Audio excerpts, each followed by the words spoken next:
Now, Zimbabwe has taken the decision to keep their borders closed, despite many citizens calling for them to be reopened again. President Emmerson Mnangagwa yesterday extended the Zimbabwe stringent lockdown by 2 more weeks over concerns that the coronavirus is still spreading at a rapid rate. Our reporter Hitekani Magwedze is at the Beitbridge border post, that's between South Africa and Zimbabwe. But first, let's start with Pelani Phakgadi. He's at the Lebombo border post, where some travelers are happy about the tightened processes that have been improved for border crossing. Pelani, the situation there was also overseen by the minister yesterday. I imagine that type of pressure has certainly put officials on their tiptoes to ensure that things go right. Definitely. While you're talking about officials, let's ask Lesego to show you while I talk over the visuals. Oh, the van has just left, unfortunately. Yes, this is one of the first stops that you get out just outside the Lebombo border post.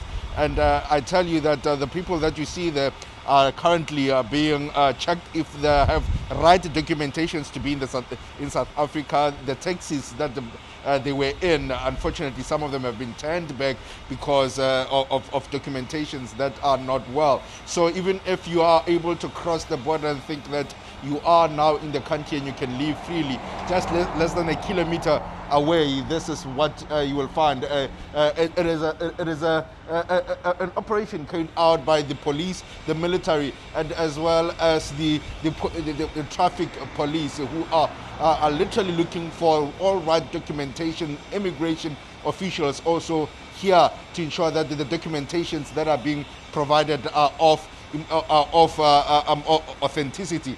But as well, just to answer your question, under the Border Management Authority, it is what the minister has been saying out loud for a very long time. He does tell us that in his visit yesterday that the Border Management Authority will be kicking in as soon as the president has signed a proclamation. Already in July last year, the BMA was signed into law by the president, of course, and that is giving you an indication that the current fragmented way of doing business at the borders will then have to change. We are talking about the fact that it is the National Defence Force which is operating. We then have the Port Health, we have the police, we have migration and SARS as well, all operating in a fragmented manner. Now that has to change through the BMA, which will then allow some sort of coordination. So people here currently are just happy that there is movement whatsoever to allow them to go into Mozambique and into South Africa after the borders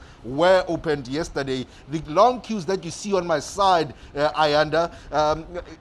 this is just a normal way because the borders had just opened at around 6 o'clock this morning. So this is the normal queues that you see, the cargo trucks going into the border, and then they will be processed as a matter like we saw yesterday, even though there were such queues, but around 9-10 o'clock, the long queues of these particular trucks were already dealt with, and they had left the area of South Africa. Ayanda? Yeah, okay. That's the situation at the Lebombo border post. My colleague Hitekani Magwedze is at the Beitbridge border post for us this morning, where there'd been a whole lot more dramatic scenes earlier. Hitekani, you and I witnessed what really was a remarkable moment where it appeared a group of people were just casually walking into the country as some officials looked on, and another sign of just how widespread the issues are at that border post. Certainly, and that's been going on for a very long time. And to emphasize and to give our viewers a picture of a different picture and a different angle of what we saw earlier. We are in the bushes. This is where a lot of the undocumented foreign nationals come in. So they would be towards that way, as you are seeing on your screen, is the official border fence. It's about 10 or 15 or so kilometers away. They walk from that side through these bushes, and as you can see, there are pathways throughout here, and this is how pronounced the pathways are. And this is, of course, because of the fact that people walk here every day. And just to show you, Ayanda, there are a couple of Zimbabwean dollars that are on the ground here. These are bond notes from Zimbabwe, just to show you that they walk around here every day, and since this morning when we gave our report, where a group of the what we suspect are undocumented foreign nationals came out and accessed the main road. As you can see behind me, that's the main road where the taxis usually wait for them.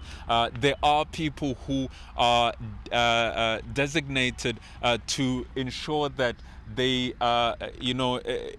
identify a group of foreign nationals or undocumented Zimbabweans and identify a maxi taxi for them to access Musina. So they would be walking through here and accessing the main road and getting a taxi there to Musina, where they'll buy food or buy essential goods, and then use the same taxi to come back here and then access the pathway towards the Beitbridge border fence, which has been cut up to access Zimbabwe. And that's how it happens on a daily basis. And when I say on a daily basis, that's not an exaggeration. It happens this way every day. But since our report this morning, Ayanda, we've seen quite a number of soldiers deployed here. And as you can see, there aren't any people walking around here. This is because we've seen quite a number of soldiers that have come through here and are patrolling the area to ensure that there isn't any situation that we saw as we did earlier on this morning. Yeah, and Hitekani, the fact that you're able to just so casually pick up a few deteriorated Zimbabwean currency on that path is really just a sobering symbol of the dire economic conditions that many are trying to escape, isn't it? Unfortunately, it is. And the fact that we are able to pick up a bond note or a Zimbabwean currency just also emphasizes the dire situation of the economy in Zimbabwe, because we know that the inflation there has reached record numbers, and in fact Zimbabweans themselves would rather prefer that they trade with the US dollar and buy with the US dollar much more than they would with their own currency. But it does show that the situation in Zimbabwe, the economy in Zimbabwe, is very strained, and that's why it makes it a difficult situation where the coronavirus cases go up and the lockdown needs to be extended as far as curbing the numbers is concerned. But the economy needs to be given space to flourish or to regain and recover. Of course, this has been years coming, but there is a need, of course, for the economy to be resuscitated to ensure that Zimbabweans themselves can benefit from it. As it is now, Ayanda, the situation is clear and it is evident from the activities that take place here where we are, that the situation in Zimbabwe is really not one that can accommodate growth and can accommodate people to really flourish. Absolutely, a situation that leaves a lot to be desired. Hitekani Magwedze, you live to us from the Beitbridge border post, Pelani from the Lebombo border post. To both of you, thanks very much indeed.